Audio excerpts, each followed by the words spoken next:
Hello, it's William calling from Wiwibloggs, and Malta have chosen the Busker with the song Dance for Eurovision 2023 debut. Hey, William! Should we talk about it? Let's do this!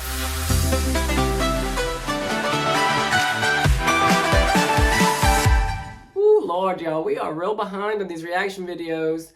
I will spare you the drama, but we've had issues. But we are catching up. All right, hitting play. Okay. This looks funky already. Our own party. It's Isn't that Irolosco and Destiny. Destiny Chukwuniere?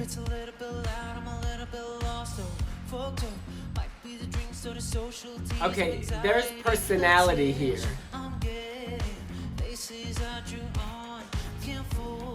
Oh, Oh, very yeah, colorful. this is groovy.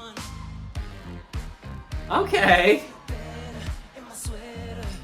This is effortless. It's cool and easy.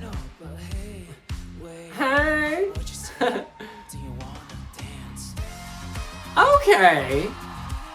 Generally, unless it's on a Sade track, I cannot stand saxophone. Okay. I usually don't like saxophone, but I like it here. I like this, the way this is being cut and pasted into like a series of acts. This is so quirky and cute. It's playful, it's gimmicky, it's quirky. I like his voice. It's smooth. It has a TikTok quality, like with that cat and the rainbows. Beautiful lights. Hey, wait.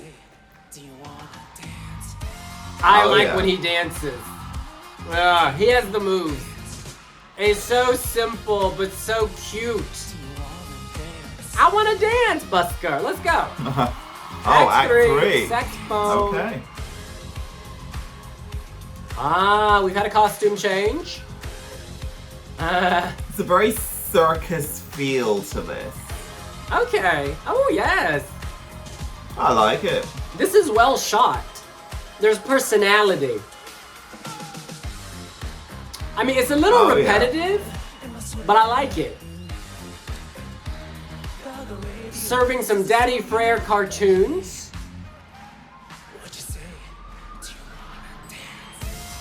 He's telegenic as well. It's a bit repetitive. I kind of get where this is. We want to dance, babe. Let's go.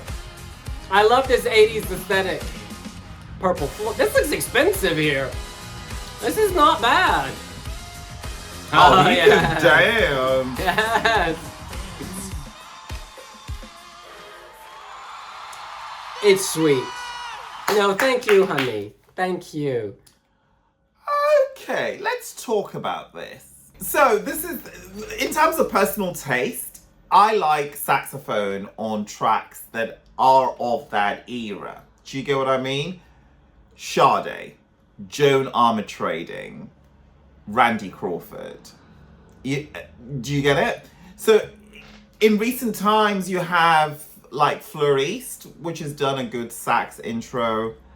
And, you know, the Busker, I don't mind it so much. I don't like it, but I'm happy to tolerate it. What offsets this for me is the choreography, the playful nature. I like the way that it's a bit like watching a play with music unfold on stage, or like a bit of a sort of a circus act. And I think that's really clever. It's feast for the eyes, and he can sing and he can dance. Triple threat, eh? With Malta at Eurovision, I sort of associate the island with big voices, you know, Destiny, you got Christabel, you've got Claudia Faniello, you know, big old voices. This is a change of pace, right? It's very sweet, like, not like Gianluca Bazzina the Doctor. It's a different kind of sweetness. What I'm trying to say is I really like that Malta's taking a risk, because this is sort of unexpected, actually, when I think of Malta at Eurovision. Buckets of personality, loads of charisma. I think they've got an aesthetic, this nice 80s aesthetic. I felt like I was in I don't know, a Super Nintendo, a Game Boy, something. It was just so playful and it makes me smile. I think the chorus is quite loud with like all those horns, and the sax. It was just like all in my face, but I was going like this. So I didn't mind that it was so loud. Obviously, you can't have live instruments at Eurovision, so I'm just thinking, y'all are miming real good. Anyway, long story short, this is sweet, and I want this to do well. I think it's worthy of representing Malta at Eurovision. And over the years, when you look at Malta at Eurovision, with the notable exception of maybe Ira Losco or Destiny Chukwunyere in the wider pack, this actually stands out. And it stands out also for being different, for being unique, and kind of just giving a different take on what is possible. It doesn't always have to be, you know, a ballad with total slayage vocals.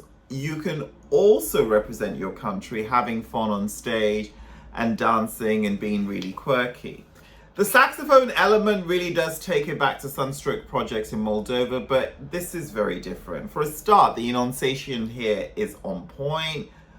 You know, the lyrics here also touch on, you know, social anxiety and being comforted by, you know, his sweater. I think there's a lot that people can relate to here.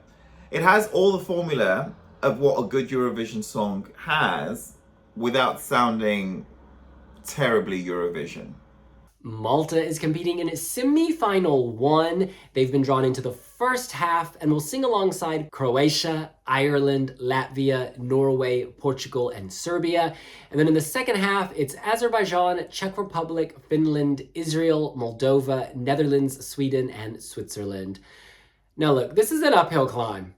This semi-final is intense. There are so many songs here. None of them sound like Malta, to be fair. This is sonically very different, very sexual. Yes, very sexual. We don't really have that sort of feeling in any of these songs, so that's going to help them stand out.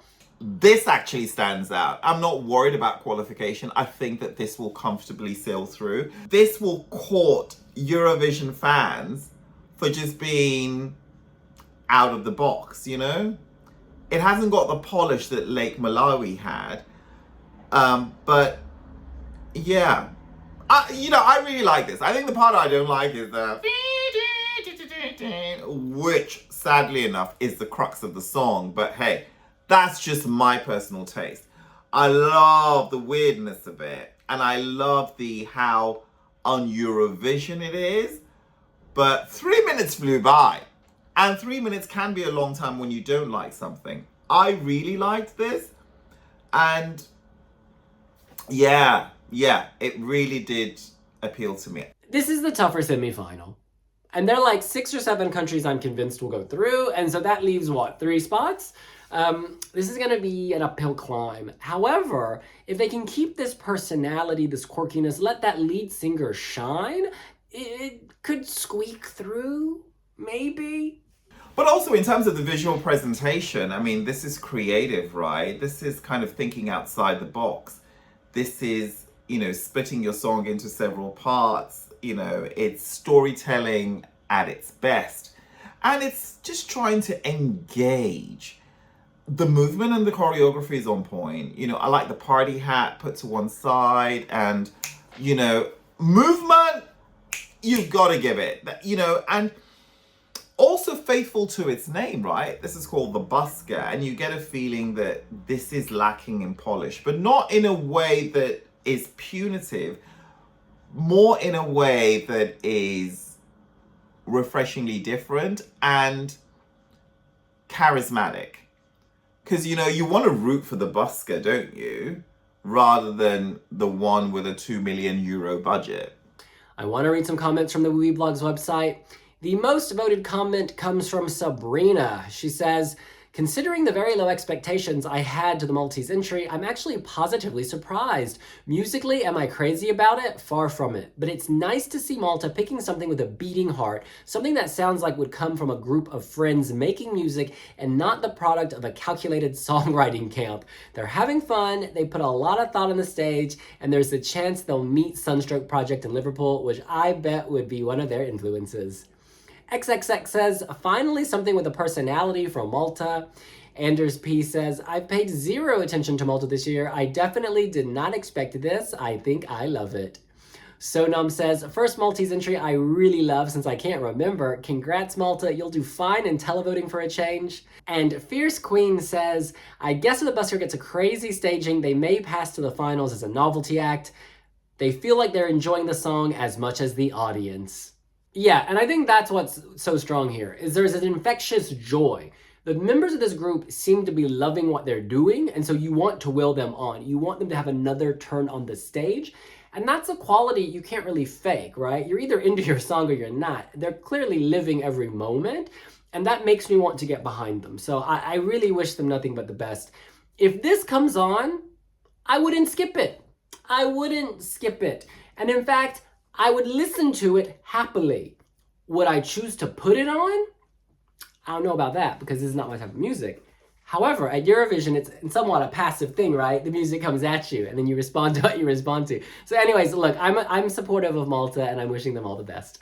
Well, that's what we think. What do you think? If the Busker was performing on your street, would you put out a hat and would you throw in some coins? Let us know here on Wiwibloggs. Follow Wiwibloggs on Pinterest. And we will see you later. We'll see you later. Bye.